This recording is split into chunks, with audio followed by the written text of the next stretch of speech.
Fubara'S should steer clear of caretaker committees for local government. Igbini speaks.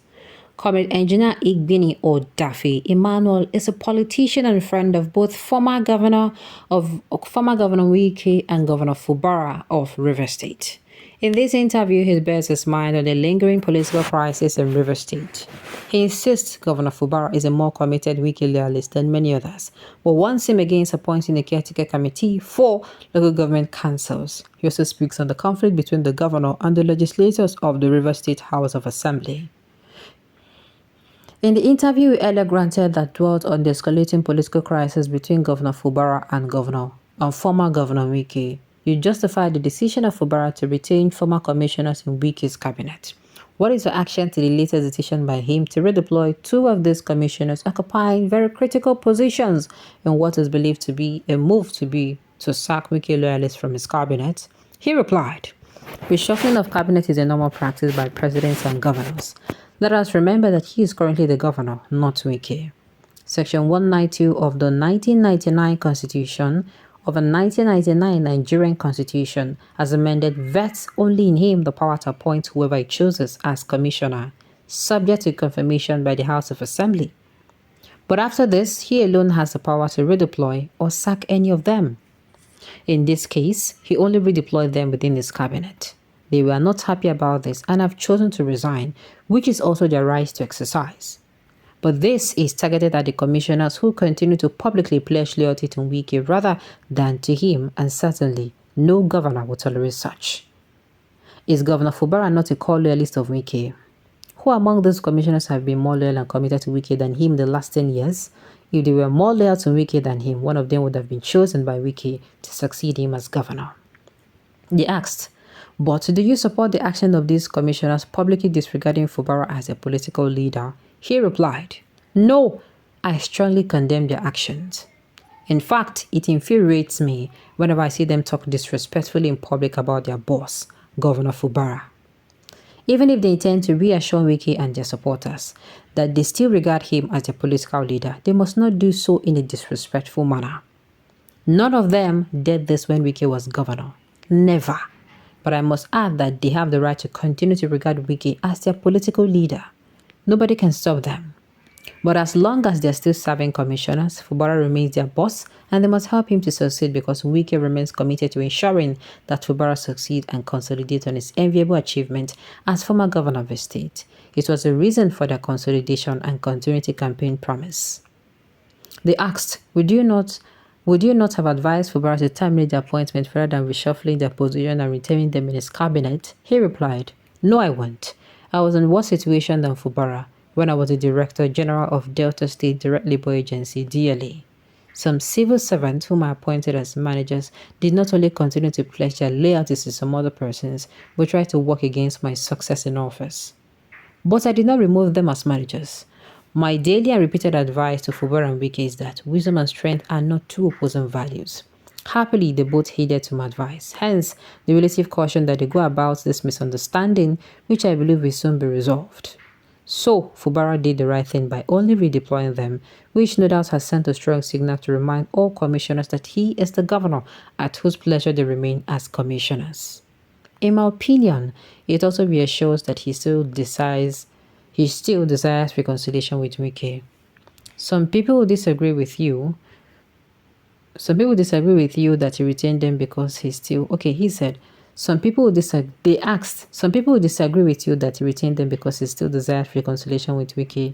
People of the belief that he's only afraid to build the big state because he fears that President Tinubu will view it as disrespect for him and disregard for his political resolution of a crisis between him and Wike." He replied, "Did President Tinubu direct the restated commissioners to go and disrespect Governor Fubara? Not even President Tinubu takes such disrespect or disloyalty from any of his political appointees. When he was governor of Lagos State, did he not fire his then deputy governor because of what he was reported to have claimed was her disloyalty or disrespect for him? Now, this brings me to the refusal of Fubara to represent the 2024 budget to the State House of Assembly for approval, which is part of the 8-point peace accord initiated by President Tinubu. He recently insisted that the peace accord is a mere political resolution, not legal, and therefore not binding on him. Some elders of Rivers State are also in court seeking a judicial pronouncement to declare their call unconstitutional, null and void, and not binding on Fubara. I have since made my position known that Fubara cannot cherry-pick which of the items of this accord to implement. He must implement all that concerns him. After all, none of the items take away his power as governor. In fact, they are constitutionally incumbent on him to implement even without the peace accord. Let me also make the point clear that he does not have to represent the budget in person. He can delegate any member of his cabinet to do so if he is avoiding a face-to-face contact with the legislatures for now. The Nigerian constitution only stipulates that the governor shall cause to be laid before the State House of Assembly the proposed budget. As for the elders, I respectfully do not agree with their legal action. Even our courts encourage out-of-court settlement of dispute. What does alternative dispute resolution mean, and why is it now widely adopted across the globe? We were all here when last year Governor Sanwo-Olu and Lagos State House of Assembly were engaged in worst dispute to the point that the legislators refused to screen and confirm almost all the governor's nominee for appointment as commissioners. They were almost a total shutdown of governance in Lagos State, but it took President Tinubu's intervention through same political resolution. It was the same approach Tinubu applied in resolving the crisis in Ondo State. So, should same not apply to River State? Dr. Goodluck Jonathan became acting and substantive president after the sad death of President Yar'Adua through political resolution, the doctrine of necessity. Rotation and power shift for certain elective positions are unconstitutional, but a political approach for peace and unity of Nigeria. Political disputes are never effectively resolved by application of technicalities of law or in courts of law.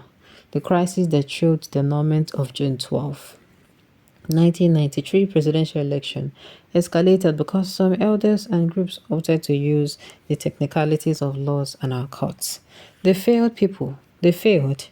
People died across the country.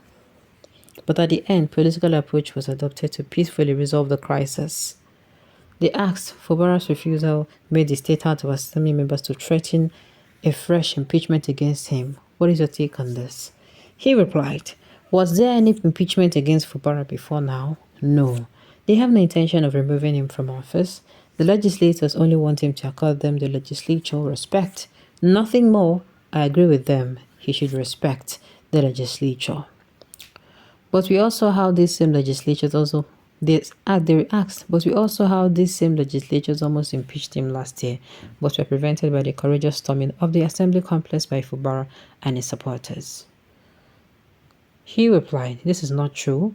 The legislators could not have removed him from office that day or any other day after because in the first place, there was no notice of impeachment served on the governor by them or the agent. Alright, on this note, we've come to the end of the news. We say thank you for tuning in to listen until I come your way next time. Enjoy the rest of your day.